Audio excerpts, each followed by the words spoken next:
मित्रों नमस्कार। आज हम लोग चरक चिकित्सा स्थान का रसायन चिकित्सा पढ़ेंगे। रसायन चिकित्सा में 4 पार्ट किए गए हैं, जिसको चतुर्थ पाद कहा गया है। 4 पाद में डिवाइड किया गया है। उसमें प्रथम है अभया आमलकीय रसायन पाद। अभया जानते हैं आप लोग, अभया हरितकी को कहते हैं, आमलक आमलकी को कहा जाता है। अर्थात आंवले और हरितकी से मिला करके जितने भी रसायन योग बताए गए हैं उसको इस पार्ट में बताया जाएगा। उसको बताने से पहले चिकित्सा की कुछ परिभाषा बताई गई है, सिनोनिम्स बताए गए हैं। चिकित्सितम व्याधिहरम पथ्यम साधनम औषधम प्रायश्चितम प्रशमनम प्रकृति स्थापनम हितम विद्याद भेषज नामानि। विद्याद मीन्स जानना चाहिए। किसको जानना चाहिए? भेषज के नाम। भेषज का मतलब यही नहीं होता है कि कोई टेबलेट खा लिए आपने, कोई चूर्ण ले लिया, कोई काढ़ा पी लिया या कोई सिरप पी लिया। ऐसी सारी चीज़ें चिकित्सा में इंक्लूड होती हैं, औषधि में होती हैं, जो व्याधि हरम, चिकित्सितम व्याधि हरम, व्याधि को हरने का काम करें। पथ्य हो, हमारे लिए पथ्य हो, जो चैनल बनाए गए हैं शरीर में, वो सारे चैनल्स क्लियर होने चाहिए, उसमें कोई रुकावट नहीं होनी चाहिए। साधनम औषधम, साधन जिसके थ्रू हम किसी डिजीज को ठीक करते हैं, स्वास्थ्य को अपने शरीर में स्थापित करते हैं, उसको भी औषधि कहा गया है। प्रायश्चितम, अगर किसी चीज़ की मुझसे गलती हो गई या किसी से गलती हो गई, उसको प्रायश्चित कर लेना भी एक तरह से चिकित्सा कहा गया है। प्रशमनम, और रोग को दूर करना भी चिकित्सा कहलाता है। प्रकृति स्थापनम, प्रकृति मीन्स यहाँ पे आरोग्य है, आरोग्य को स्थापित करना भी एक चिकित्सा है या औषधि है या भेषज है। हितम, जो शरीर के लिए हितकारी हो वही भेषज है, इसलिए कहा गया है चिकित्सितम व्याधिहरम पथ्यम साधनम औषधम प्रायश्चितम प्रशमनम प्रकृति स्थापनम हितम। अर्थात चिकित्सित, व्याधिहर, पथ्य, साधन, औषध, प्रायश्चित, प्रशमन, प्रकृति स्थापन और हित, ये सभी औषध या भेषज के पर्याय बताए गए हैं। अर्थात ये एक दूसरे के दूसरे नाम बताए गए हैं, इसको जानना चाहिए। अब भेषज के टाइप्स बताए गए हैं। भेषजम चा द्विविधम, भेषजम द्विविधम चा तत् स्वस्थस्य ऊर्जस्करम किंचित किंचित आर्तस्य रोगनुत। टाइप्स ऑफ भेषज यहाँ पे बताए गए हैं। कितने प्रकार के होते हैं? भेषज को 2 प्रकार का बताया गया है। एक भेषज वो होती है जो स्वस्थ पुरुष के उत्तम भाव को बढ़ाए, और दूसरी होती है जो रोग आक्रांत व्यक्ति हैं उनके रोग को दूर करना। कोई भी औषधि या भेषज या मेडिसिन केवल 2 ही कार्य करती है। पहला है जो हेल्दी हैं, किसी प्रकार की कोई डिजीज नहीं है, अगर वो औषधि का सेवन करते हैं तो उनके शरीर के उत्तम भाव को बढ़ाने वाला है, उनके शरीर के एनर्जी लेवल को मेंटेन करने वाला है। उनको कोई रोग नहीं है, फिर भी वो औषधि लेते हैं तो क्या करेगा? उनके शरीर के उत्तम भाव को बढ़ाएगा। दूसरा प्रकार है रोग आक्रांत, जो किसी रोग से ग्रसित हो गया है, उस व्यक्ति के रोग को दूर करने वाला है। ऐसे भेषज के 2 प्रकार बताए गए हैं। जिसको कोई रोग हो गया, वो औषधि ले रहा है तो वो रोग आक्रांत व्यक्ति को दूर कर रही है, लेकिन कोई हेल्दी मनुष्य अगर उसको रसायन के रूप में प्रयोग कर रहा है तो वो उसके शरीर के उत्तम भाव, अर्थात जो रस से लेकर के शुक्र पर्यंत 7 धातुएं हैं, उसको उचित माध्यम में बना करके उसके शरीर को स्थिर रखेगी और उसके स्वास्थ्य को आगे चल करके बनाए रखेगी। ठीक इसी प्रकार भेषज का या मेडिसिन का अपोजिट भी होता है, जिसको अभेषज कहा गया है आयुर्वेद में। अभेषजम ता द्विविधम बाधनम सानुबाधनम। टाइप्स ऑफ अभेषज कहा गया है, जिसका चिकित्सा में प्रयोग नहीं करना चाहिए। क्या कहा गया है? अभेषजम ता चा द्विविधम बाधनम सानुबाधनम। अभेषज 2 प्रकार के होते हैं। एक पहला होता है बाधन और दूसरा होता है सानुबाधन।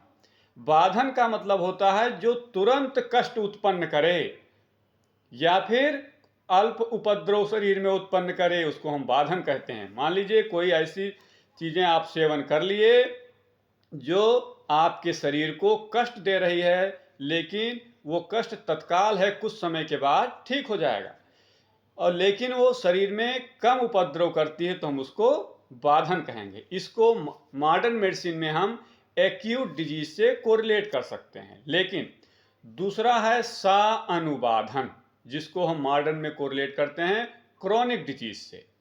कुछ समय के बाद ये डिजीज होगी जो आने वाले समय में या कालांतर में उत्पन्न करेगी, शरीर में रोग को बढ़ावा उत्पन्न करेगी, रोग को बढ़ाएगी।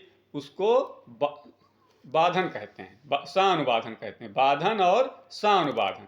जैसे दूसरी विष का सेवन कर लेने से आने वाले समय में ये शरीर को कष्ट देने वाला होता है। इस प्रकार भेषज के भी दो प्रकार बताए गए हैं, एक स्वस्थ पुरुष के उत्तम भाव को बढ़ाने वाला, और दूसरा होता है जो रोग आक्रांत मनुष्य है उसके रोग को दूर करने वाला।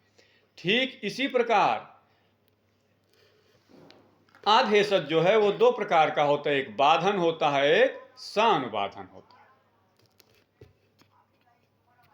अगला पॉइंट, अब अगले पॉइंट में बताया गया है कि क्या रसायन होता है, क्या बाजीकरण होता है। रसायन और बाजीकरण की डेफिनेशन बताई गई है। स्वस्थस्य ऊर्जस्करम यत् तद्वृश्यम तद रसायनम प्रायः प्रायेण रोगाणाम द्वितीयम प्रसमे मतम प्रायः शब्दो विशेषार्थो ही उभयम ही उभयार्थ कृत। आचार्य चरक ने बहुत ही वैज्ञानिक भाषा में रसायन और बाजीकरण का उल्लेख किया है और उसका वर्णन किया है। क्या कहा गया है? स्वस्थस्य ऊर्जस्करम यत् तद्वृश्यम तद रसायनम। जो औषधि स्वस्थ व्यक्ति में ऊर्जस्कर अर्थात ऊर्जा को बढ़ाने वाली है, शरीर में ओज को बढ़ाने वाली है अर्थात श्रेष्ठ भाव को बढ़ाने वाली है, तद वृश्यम तद रसायनम, वही प्रायः वृश्य होती है और वही रसायन होती है। पहली लाइन को देखिए, स्वस्थस्य ऊर्जस्करम यत् तद वृश्यम तद रसायनम। स्वस्थ व्यक्ति के ऊर्जा को बढ़ाने वाली जो मेडिसिन है वही वृश्य होती है और वही रसायन होती है। प्रायः, प्रायः का मतलब किया गया है मोस्टली, अधिकतर केसेस में देखा गया है कि जो स्वस्थ पुरुष के स्वास्थ्य को बढ़ाती है वही रसायन का भी काम करती है और वही वृश्य भी होती है। वृश्य का मतलब यहाँ पर बाजीकरण से लेना चाहिए। प्रायेण रोगानाम द्वितीयम प्रसमे मतम। द्वितीय मतलब जो दूसरी औषधि है, दूसरी मीन्स जो रोगी के लिए प्रयोग की जा रही है। द्वितीय औषधि प्रायः रोगाणाम, प्रायः रोगों को शांत करने वाली होती है। प्रायः का मतलब यहाँ बाहुल्य के अर्थ में लेना चाहिए। एक्सेप्शन हो सकते हैं, लेकिन जो द्वितीय मेडिसिन है जिसको हम रोगी के लिए प्रयोग कर रहे हैं वो जनरली क्या करती है?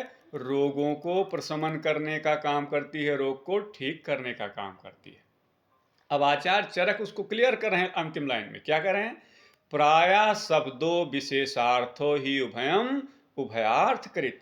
जो प्रायः शब्द लगाया गया है दूसरी लाइन में, यह प्रायः शब्द बाहुल्य के अर्थ में विशेष रूप से लेना चाहिए और ये रसायन और बाजीकरण दोनों प्रकार की औषधियों के रूप में लेना चाहिए, अर्थात ये दोनों कार्यों को करने वाली होती है।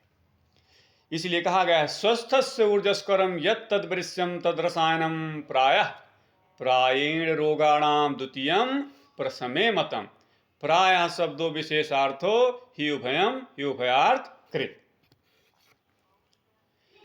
अब देखेंगे कि रसायन का सेवन अगर कर रहे हैं तो रसायन के गुण क्या होंगे। देखिए, बहुत ही वैज्ञानिक भाषा में आचार्य चरक ने बताया है। क्या कहा है?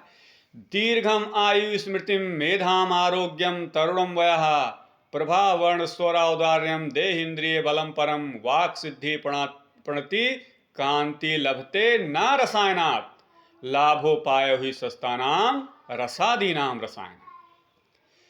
दीर्घम आयु, अगर आप रसायन का प्रयोग करते हैं तो दीर्घ आयु की प्राप्ति होगी।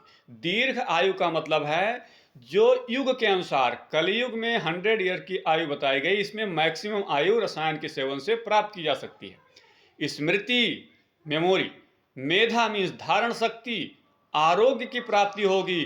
तरुणम वयः, वय का मतलब है अवस्था, तरुण मतलब जिस एज ग्रुप में आप हैं उस एज ग्रुप से आप यंग दिखेंगे, तरुण दिखेंगे, युवावस्था आपकी मेंटेन रहेगी। दीर्घम आयु स्मृतिम मेधाम आरोग्यम तरुणम वया, दीर्घ आयु प्राप्त होगी, स्मृति प्राप्त होगी, मेधा प्राप्त होगी। मेधा मीन्स धारण शक्ति है, आरोग्य मीन्स डिजीज फ्री रहेंगे, कोई रोग नहीं होगा। तरुणम वया, और अवस्था जो है आपकी वो यंग बनी रहेगी। प्रभावण स्वराउदार्यम देह इंद्रिय बलम परम, प्रभा की प्राप्ति होगी, शरीर कांति से भर जाएगा, ग्लो हो जाएगा। वर्ण की प्राप्ति होगी, कॉम्प्लेक्शन की प्राप्ति होगी। स्वर औदार्यम, स्वर औदार्य हो जाएगा, मतलब अच्छा बोल सकेंगे, अच्छा कह सकेंगे। प्रभा वर्ण स्वर औदार्य, इसमें उदारता आ जाएगी, आपके प्रभा में आ जाएगी, आपके कॉम्प्लेक्शन में आ जाएगी और स्वर में आएगी। देह इंद्रिय बलम परम, शारीरिक और इंद्रियां, जो हमारी शरीर की इंद्रियां हैं उसमें श्रेष्ठ बल की प्राप्ति होगी। किसका सेवन करने से? रसायन का सेवन करने से। वाक सिद्धि प्रणति कांति लभते ना रसायनात्, वाक सिद्धि की प्राप्ति हो जाएगी। अब वाक सिद्धि का मतलब है आपके शब्दों की जो निकलेगा वही चीजें सिद्ध हो जाएंगी, वाक सिद्धि हो जाएगी, क्योंकि आप जो बोलेंगे वो सोच समझ के बोलेंगे, ये रसायन का प्रभाव होता है। वाक सिद्धि प्रणति, प्रणति में नम्रता आ जाएगी, विनम्रता आ जाएगी आपके अंदर से। वाक सिद्धि प्रणति कांति लभते ना रसायनात्, और शारीरिक कांति बने रहेगी। लभते मीन्स लाभ होगा, किसको लाभ होगा? ना, ना का मतलब यहाँ पे नहीं नहीं है, ना का मतलब यहाँ मनुष्य है। जो मनुष्य रसायन का सेवन करेगा वो इन सारी गुणों को प्राप्त करेगा। ना रसायनात् लाभो पायो ही सस्तानाम रसादीनाम रसायनम। अब उसके अंतिम लाइन में बताया गया है कि रसायन को एक लाइन में अगर आपको जानना है तो क्या कहा गया है? लाभो उपायो, लाभ का जो उपाय है। सस्ता नाम मीन्स प्रशस्त, रसादि नाम मीन्स रस से लेकर के शुक्र पर्यंत जितनी धातुएं हैं उसको प्राप्त करने का जो श्रेष्ठ उपाय है उसको रसायन कहा गया है। इसीलिए चरक ने कहा है लाभोपायो ही सस्तानाम रसादीनाम रसायनम। दीर्घम आयु स्मृतिम मेधाम आरोग्यम तरुणम वया प्रभावर्ण स्वराउदार्यम देह इंद्रिय बलम परम वाक सिद्धि प्रणति कांति लभते न रसायनात् लाभोपायो ही सस्तानाम रसादीनाम रसायनम। तो ये परिभाषा रसायन के गुण की बताई गई है, यहाँ पे आचार्य चरक ने बताई है। इसको देखिएगा और अगले वीडियो में हम इसके आगे कंटिन्यू करेंगे। Okay, thank you.